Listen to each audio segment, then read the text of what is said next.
and welcome back to the final segment of our show this morning. We have been joined on set by Cattouse. She is the Deputy National Sports Coordinator for the National Sports Council. We have Dr. Jenn Jacobs, Professor at Northern Illinois University. Good morning. And we have Emma Baumert. She's also a student at NIU. Good morning, ladies. We're discussing the National Women's Sports Summit 2020. What are we looking at? Let's start with you, Kaya. Definitely. Good morning. Good morning. Good morning. So the BAE Summit, BAE is short for Belizeans Advocating for Equity. And it's not the first time these people are here in Belize. And this time around, we're playing more in the ball court of advocating for women and girls in sport. So it's a topic that has been widely discussed, and it's now time to, start putting things in action. Well, you've been one of the forefront activists in this department, having been one of the handful now of female cyclists, and you've taken a very firm stance over the years in maintaining that women are not treated equally, especially in cycling. With the support of the university and approaching this event, what are your hopes? Well, obviously to get more girls involved in sports. Yeah. The summit in the morning is going to be discussions on how to empower girls and women, get them involved in sports, get the conversation going, and in the afternoon it's actual sports clinics. Okay. And bringing in primary school girls and giving them, or hopefully at the end of it, they're interested in sport. So, yeah. So let's talk to the visiting guests. Dr. Jenn, you can talk to us about the involvement of the university with Belize. Yes. Our university has been very supportive of this. We started our relationship with some of our partners in Belize back in 2014. We received a grant from the U.S. Department of State, and so our government supports using sport to foster social change and improve relationships between the U.S. and different countries. Yeah. And Belize was one of the countries we had the opportunity to work with several years ago, and that's how we met Kaya and gained partners with the National Sports Council and the Department of Youth Services. And our university just continues to support this relationship and collaboration because they've identified that it's a really strong and powerful experience for our students to be immersed in a different culture and to learn just from wonderful people, but get to kind of harness some of their talents from their education into a different culture. From 2014 to now, what's been the focus of the work that you've been doing? Yeah, so for the most part, the focus has been using sport as a tool to get youth interested and become more responsible individuals through sport, so learning important life skills. And we led trainings in 2014 and 2015 and brought two groups of Belizean delegates to the U.S. as well during that time. And although gender equity was never the focus of one of those trainings, it was constantly coming up as an issue that has just been in the background. Yeah.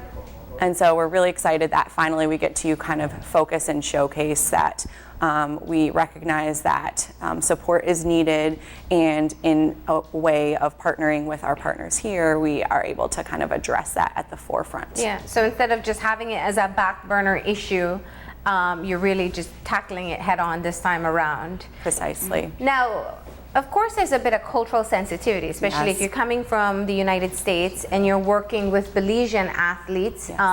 As much as you may know what's happening, it's a very delicate balance. Absolutely. Because you have resources that we just don't have access to.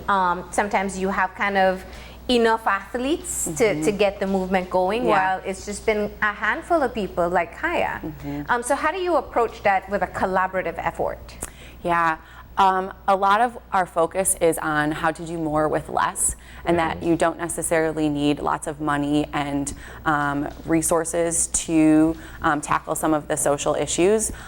these are the same types of issues that we deal with in our own society, and we have money and we're still not fixing things. And so we're really focusing on how to empower some of the grassroots leaders such as Kaya and some of our other partners, and how do we work with how can they work with what they have, and really maximize on involvement and engagement, and then know from there that resources can kind of follow. What is your particular role, Emma, and how do you find the experience so far in terms of dealing with these young persons? Yeah, well, this is my second time in Belize. Dr. Jenn invited me to come last year to help lead the sports summit. That involved a lot of helping, like learning from the coaches here and coordinators, and helping them grow and develop so that they could pass like their tools down to athletes. So my role is kind of sharing a little bit of my background in sport as well as coaching with them. Main focus was always those conversations, hearing from them. It wasn't like we were trying to hand them tools, more so we're trying to help them sharpen what the tools they already have. We don't have like all the answers. Me being very, very young and stuff too, it was just starting those conversations. I learned just as much from the coaches and the athletes and coordinators down here as hopefully I pass some things on to them as well as a student. I study exercise physiology, so I know a lot about the human body, but it's not something that I want to find how to transfer it over to something that you guys can use in your everyday practice as coaches and with athletes. That's always, I think, an interesting point when people visit Belize and have collaborations like this. They just realize how much we do with so little, and that's always one of the fascinating things. Tell me some of the areas that you've seen that. Yeah, we had from the very beginning in our mindset that we don't want to come down here and be the great American saviors. We know that you get that elsewhere, and it's not constructive, and it's not helpful, and it's not sustainable, you know. So we put a lot of emphasis and focus on preparation of our students to understand cultural sensitivity, to understand what a partnership means, and that it's not we're dropping something here and saying, do with it whatever you can, but really it's that exchange and it's that learning. And that is one of the kind of primary goals of this State Department grant that funded us, is it's an exchange, it's two-way. And so I've really learned, and I've watched my students learn this as well, that Belizeans are just experts at prioritizing relationships and collaborations, and I just love to see that that's really the foundation of anything getting done around here is knowing the people that you work with and really prioritizing their aims and their goals. And so I've seen that with some of the people we've worked with, and I'm just so lucky one of them gets to be Kaya, because she's just so fantastic.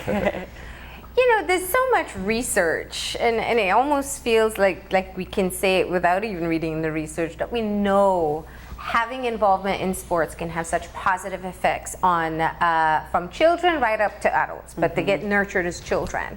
How has the summit been able to help to build, and I know at the Sports Council you work with your primary schools programs and the competitions there, but how are we doing in terms of inculcating the practice within the schools and the younger generations, that they recognize sports is a means for better development for children and by extension the society? Well, getting into the schools has been one of our priority at the Sports Council. As opposed to just having tournaments, we have now started to go into the school and facilitate training programs. And it's not just sports program, but it's PE programs where it's a big difference, you know, physical education, just allowing them to be active, teaching them that living a healthier lifestyle is better, as opposed to just saying you're going to get involved in a particular sport, you know. With girls, oftentimes they don't find maybe football or basketball as interesting as they would find just being active, you know, running, jumping, skipping, just doing something that keeps them going. Oh, that's interesting. So you're working more with PE programs? Yes, we have started to. Okay. So it's not necessarily training for a sport the way we've seen before. Definitely. And at the same time, we still have our competitions for the kids who are more sport inclined. Yeah. What's been your benefit in working along with the university over the years? Apart from the great relationships that we have built, I've learned a lot from them. I've been there since the inception of this program when it was called BYSC, which was Belize Youth Sport Coalition. And initially it was, they came to train the sports coordinators and the coaches here how to deal with kids. So working in the field of dealing with children at the Sports Council, that was very beneficial for me. Yeah. And it has just continued to grow over the years, from where I have moved from a sports coordinator to, being at the head of primary school sports in the country. Nice. Okay. And this year's focus, at least half the day, is going towards the equality in sports. What's the idea here? Is it just a safe space where people discuss the issue? Yeah, definitely a safe space, but I think the quote that's often in social media these days is that empowered women empower women. And so I think that really fits with girls as well, young girls. And so if we make them feel capable and confident, they're not only going to make their lives better and feel more drawn towards participating in sports or music or school activities, but that empowered feeling is going to be replicated to their peers, to their families. Yeah. And so we're really just trying to kind of share this kind of exciting feeling that sports can be more than just growing muscles and playing hard and getting exercise, but that it's kind of a way of life that just helps people feel better. Yeah. You said it right before that while we do look at the United States as having more resources, we also see where the inequity is as well. And I think perhaps one of the most recent publicized cases was looking at the U.S. soccer team and how they had to put down their demands. But it took so much strength from them to really hold their own.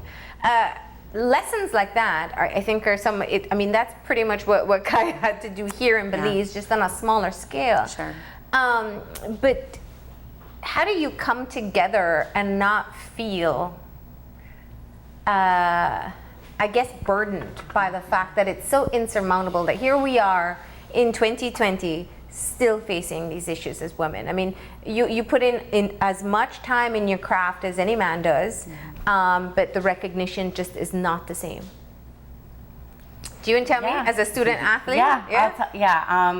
I do competitions, and you see the inequality when you go to different sports. You hear from different athletes as well, with females having to, you hustle harder, or maybe you play more, you win more matches or games, and you don't get the same recognition as the males do, because maybe you don't lift as heavy as them, or you don't play as hard, or the sport's not as tough or competitive.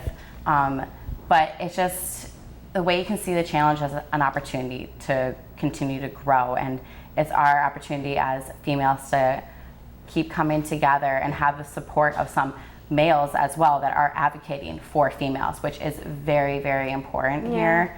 And we can keep coming together and see this as an opportunity to bridge this gap, bridge this divide in gender inequity issues. And it's an opportunity for us to grow, because females are strong inside out, and I think that we can keep bridging this gap, whether it's in Belize, the United States, it's universal. But athletes in general, your training is just as hard. Your diet, your workout, your sleep, your supplements, it's all the same amount of work going in. Definitely. Yeah, it's a lot of the same work. I'm blessed to have my sport really have a focus from the grassroots of having gender equity. I compete in CrossFit, so we both started when it was males and females, and when you got to the top of the podium, the males got the same check that the females did. Nice. And the weights weren't just equal across the board. It was the same challenge for the males as it was the females. We know we worked just as hard to get on the podium as the males did, and we were recognized for that in sport. Nice. But I'm very aware it was a newer sport. Well, I was going to say, CrossFit is relatively new. So it's amazing to see, wow, maybe the newer sports are gonna not be this like male dominated issues where we have like the gender inequalities. Yeah. But maybe we're on the right path somewhere, but that's a newer sport. So let's go back to the sports that so many girls are playing. What are in the PE classes? What are in our schools? What with like football, basketball, volleyball, running, cycling? Yeah. Go to all those sports that started so long ago by males for males. Then females came in and said, I want to rock this too. It sounds like fun. And then we get monsters like Kaya out there. Yeah. How can we kind of take 5 steps back and go to the beginning of the problem with those sports and then fix it? Yeah.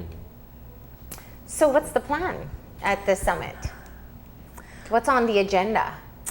We have sessions that are really focused on problem solving. So hearing, voices of different kind of professions and backgrounds. What do you see as the issues, and what has worked and what has not worked? And we feel like the more kind of harnessing of action we can get, the more inspired people will feel to work together.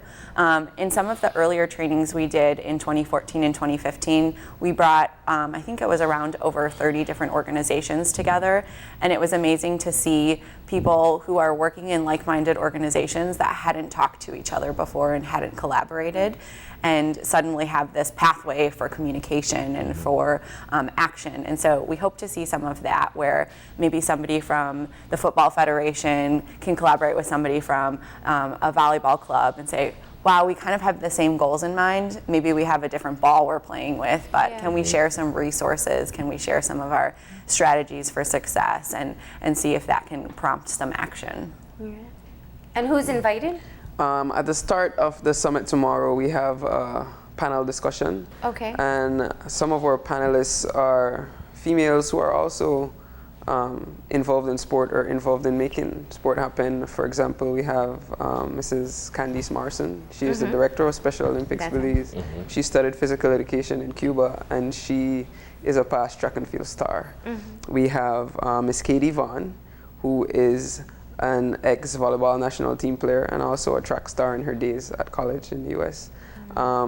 We also have a couple guys on the panel who are interested or who have made a sound in assisting women in sports. For example, Tariq Kano, who is a cyclist and who has been by my side advocating for women in sports, as well as Jahid Smith, who is also a past sports star. Yeah. So you have a panel discussion, and then? And then, well, in the mornings, it's for the rest of the week, we have the summit where we have different people from different organizations, the Department of Youth Services, National Sports Council, the different sporting federations. We have send out invitation, and it is also an open event for anyone who wishes to attend. And we will just be discussing, how could we empower more women and girls in sport? Yeah. And get the ball rolling and create different action plans as to how we can.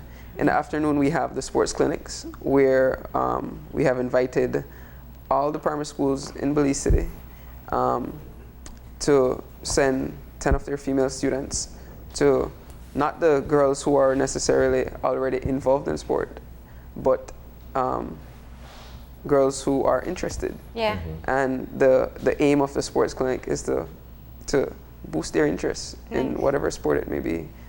Sports vary from dance to hardcore, like soccer, basketball, volleyball. So, it's just really getting them active, like we said.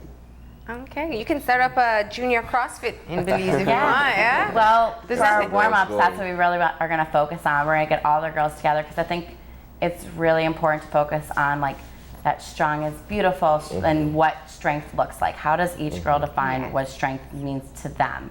Maybe it's like strength internally, maybe it's fighting for equity, maybe it's having big arms. Like, what does strength mean to them, and empower them that way? Yeah. And maybe strength is being a leader, or just having the girls during recess go out and like, hey, I'm gonna go pick up the ball and play with the boys today. Like, who's coming with me? Or joining a new sport that scares them a little bit.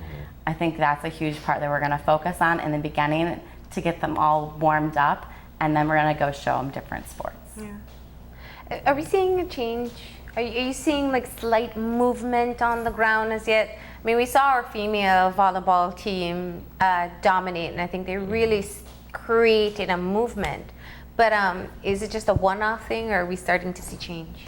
I think, especially in the sport of volleyball, we are starting to see change. And if we're going to be calling names, I think we have to give a big shout out to Miss Lupita Juan, Yes. who has definitely. Who refuses to come on camera and talk to us. We've asked her many times, but it does show where investment, because Exactly. that was a foundational issue. They started as babies. Those Yeah. very same girls on that Yes. team. And there is a program at their Stars Gym, Yeah. and they start from the ground up. So when you see these girls at that age on the national team, they didn't just start preparing 6 months ago. They have right. been preparing from they were 6 years old. They're groomed, basically, Exactly. for that. And I believe we're now also seeing it at the Football Federation, where they have U13 and U15 female teams Nice. at the national team level. Cycling, we are, trying to bring it in from the high school level. So in different sports, they have different approaches. And for volleyball, it has just been very, very good. So let's hope that we can get the ball rolling in more sports. Yeah. All right. Well, one way to kind of get us moving in that direction is to take advantage of the summit, come out, get empowered, build your allies, and then be able to keep on pushing forward women in sports, and especially children being active.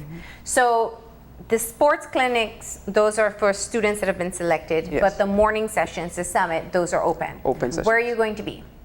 We're going to be at the Mexico Center, which is on the Marion Jones Sports Complex. Okay. The summit is in the morning is from 9 a.m. to 12 noon, and the clinics in the afternoon are from 1 to 3 p.m. Okay, great. Well, thank you all for coming in and telling us what you've been up to, and best of luck. Thank you. Thank you for having All us. right. We're going to go ahead and take our final break now. When we come back, we'll have a wrap up, so stay tuned.